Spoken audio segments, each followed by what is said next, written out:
World witnessed the grandest opening ceremony of FIFA World Cup at Qatar on Sunday. The Qatar World Cup kicked off at the Al Bayt Stadium in Khor. The colourful opening ceremony, which evoked Qatar's culture and identity, was also a response to criticism from the Western media. Literally, it was three personalities who majorly helmed the event and is now getting a lot of applause. The three prominent names that grabbed headlines were BTS Jungkook, who put on a spectacular performance at the opening ceremony of FIFA World Cup 2022 in Qatar, and fans really can't stop talking about it. Second was Hollywood star and narrator Morgan Freeman, who delivered a message of hope, unity and tolerance, taking the event to next level. Third person, who was the real point of attraction of this year's opening ceremony, was Qatari youth icon Ghanim Al Muftah.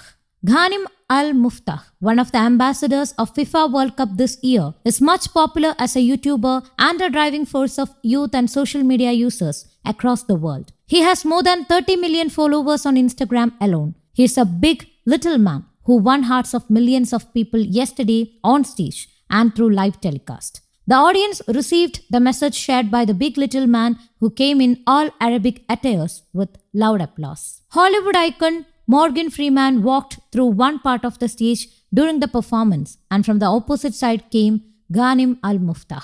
Freeman asked, "What is the way to erase the pessimistic black shadow that has spread across the world due to discrimination and hatred?" In reply to this, Ghanim recited some verses from the Quran. He recited a verse from Quran which means that God created human beings as different groups to know and learn from each other and thereby become one. It is this conversation between the two that is gaining world attention. It seems that the world is more divergent and divided, and continued wondering, how can several countries and cultures come together if each has its own way? Asked Morgan. "I now see what unites us is more than what separates us. How can we perpetuate harmony more and more?" The young Qatari man replied, "With tolerance and respect, we can live together under one roof."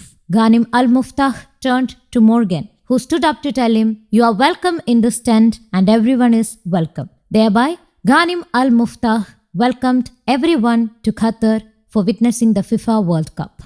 The youth icon Ghanim Al Muftah suffers from a rare condition called caudal regression syndrome, which impairs the development of lower spine. But he is famous for fighting the disease as an entrepreneur and social influencer. His struggle led to the position of FIFA Goodwill Ambassador. A 20-year-old social media star and ambassador for various brands, was selected as FIFA World Cup ambassador in April. The world has accepted Muftah, who declared that no dream is too big. Ghanim's biggest wish, who climbed Jebel Shams, the highest mountain in the Gulf, is to conquer Everest. He also practiced scuba diving, skateboarding, and rock climbing while overcoming physical challenges. Standing up for the rights of differently abled, he also runs a club called Ghanim Al Muftah Association for Wheelchairs, providing free wheelchairs to children. News Desk, Kaumudi Global.